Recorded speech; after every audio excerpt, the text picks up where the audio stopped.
sa inyo yung bagong equipment. Ito guys, pang putol ng simento. Guys,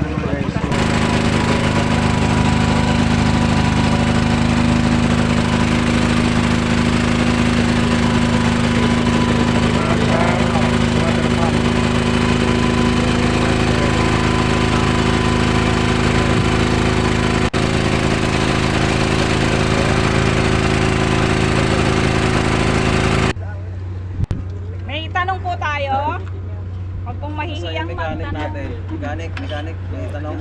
sir, capacity nung ano, 20.5 liters po yung oil flow niya. Yung sa unang beses po, kapag brand new talaga to. Ilan to? Pakiramdaman mo kung sino mas malakas. 3 liters yung gasoline. 3 to 4 liters po yung Pakiramdaman gasoline. mo. Ito po yung chipping hammer natin. Pwedeng vertically, pwedeng horizontally. Comparison of the matte cheaper. Okay. With this is power. Pero kasi yan chipping hammer natin. Pero ito po sir, mas mahaba. 600. May handle yan ha, may handle pa yan na. Wala bang ibang attachment yan na pili? Yung design po niya, yeah, standard po yan. Okay mga sir, start na po tayo sir.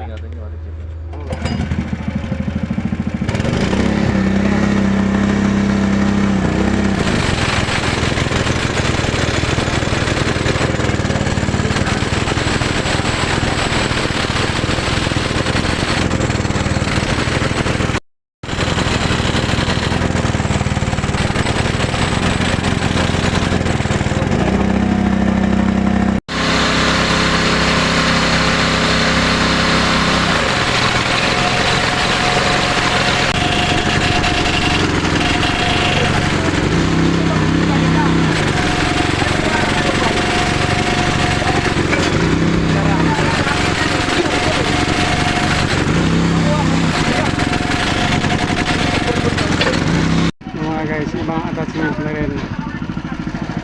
So, ito naman guys yung tinatawag na concrete cutter. So guys, titingnan nyo guys kung paano nila mag-cutting na kailangan yung ano nyan, yung tubig pasan-pasan mo lagi mo kananapsak. Barikas tayo! Sama-sama yun sa'yo eh. Pasan mo sa likod mo habang nag-ano ka. Hindi, ang maganda lang dyan titingnan. Ayaw ha.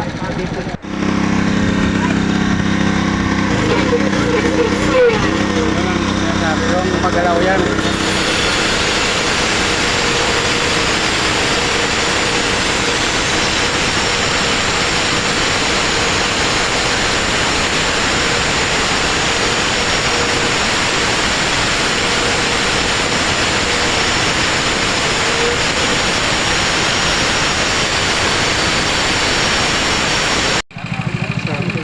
Pwede mo perminayan pwede sa water pump, pwede sa chipping hammer, water pump, pwede sa concrete cutter.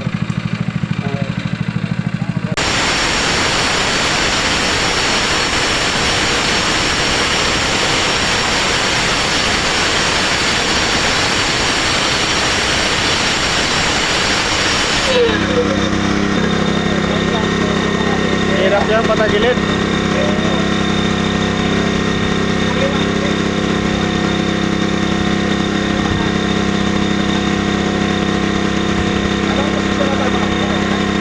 Mahirap yan, mabigat yan.